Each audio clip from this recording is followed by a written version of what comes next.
ಇಡೀ ಚಾಮುಂಡೇಶ್ವರಿ ಕ್ಷೇತ್ರದ ಜನ, ವರ್ಣಾ ಕ್ಷೇತ್ರದ ಜನ ಬೆಂಬಲ ಮಾಡ್ಕೊ ಬಂದಿದ್ದೀರಿ ಅಂತಕ್ಕಂಥದ್ದನ್ನು ಮರೀಲಿಕ್ಕೆ ಸಾಧ್ಯ ಇಲ್ಲ. ನಾನು ಇವತ್ತು 2 ಸಾರಿ ಚೀಫ್ ಮಿನಿಸ್ಟರ್ ಆಗಿದ್ದರೆ, 2 ಸಾರಿ ವಿರೋಧ ಪಕ್ಷದ ನಾಯಕನಾಗಿದ್ದರೆ, ಮತ್ತೆ 17 ಬಾರಿ ಬಜೆಟ್ ಅನ್ನು ಮಂಡಿಸಿದ್ರೆ,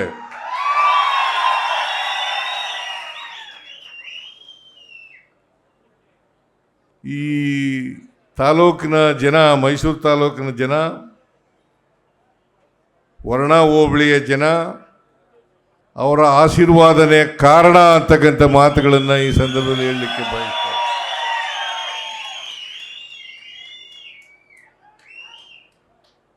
ನಾನು 84ರಲ್ಲಿ ಮಂತ್ರಿ ಆದೆ. ಆಗಸ್ಟ್ 17ನೇ ತಾರೀಕು 1980. ಸುಮಾರು 46 ವರ್ಷಗಳ ಕಾಲ ಮಂತ್ರಿಯಾಗಿದ್ದೇನೆ. ನಾನು 7 ಬಾರಿ ಚುನಾವಣೆ ಎದುರಿಸಿದ್ದೇನೆ. ಅಲ್ಲ, 13 ಬಾರಿ ಚುನಾವಣೆ ಎದುರಿಸಿದ್ದೇನೆ. 4 ಸೋತಿದ್ದೀನಿ. ನಾನು ಸೋತಾಗಲೂ ಕೂಡ ನೀವೆಲ್ಲರೂ ಕೂಡ ಆಶೀರ್ವಾದ ಮಾಡಿದ್ರಿ.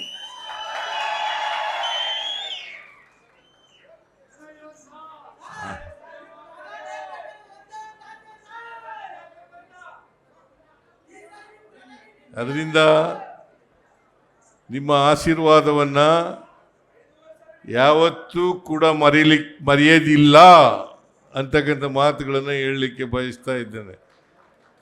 ಇವತ್ತು ನಾನು ರಾಜಕೀಯದಲ್ಲಿ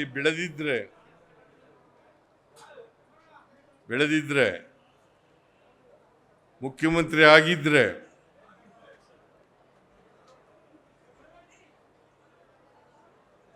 ನೀವೆಲ್ಲರೂ ಕೂಡ ಕಾರಣ ಅಂತಕ್ಕಂಥ ಮಾತುಗಳನ್ನು ಹೇಳಲಿಕ್ಕೆ ಬಯಸ್ತಾ ಇದ್ದೇನೆ.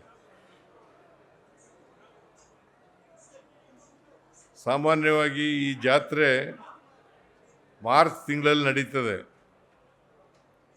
ಗುರುವಾರ, ಶುಕ್ರವಾರ.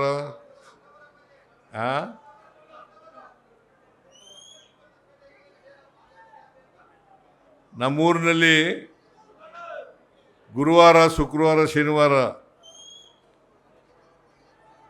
ಗುರುವಾರ ಕೂಟ ಸೇರೋದು,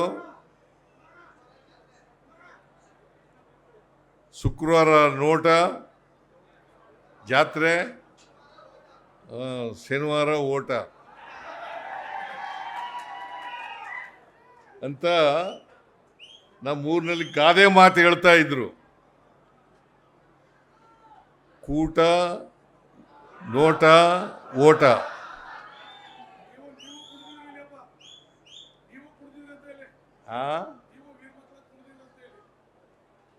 ನಾನು ವೀರಮಕ್ಕಳು ಕುಣಿತಿದ್ದೆ.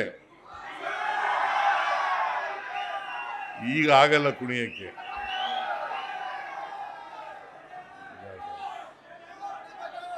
ಅದಕ್ಕಾಗಿ ವೀರಮಕ್ಕಳು ಕುಣಿತ ಹೇಳಪ್ಪ ಇಲ್ಲಿ.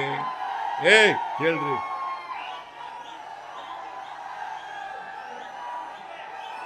ಆ ವೀರಮಕ್ಕಳು ಕುಣಿತ ಕಲಿಯಕ್ಕೆ ಹೋಗಿನೇ ನಮ್ಮಪ್ಪ ನನಗೆ ಪ್ರೈಮರಿ ಶಾಲೆಗೆ ಸೇರಿಸಲಿಲ್ಲ.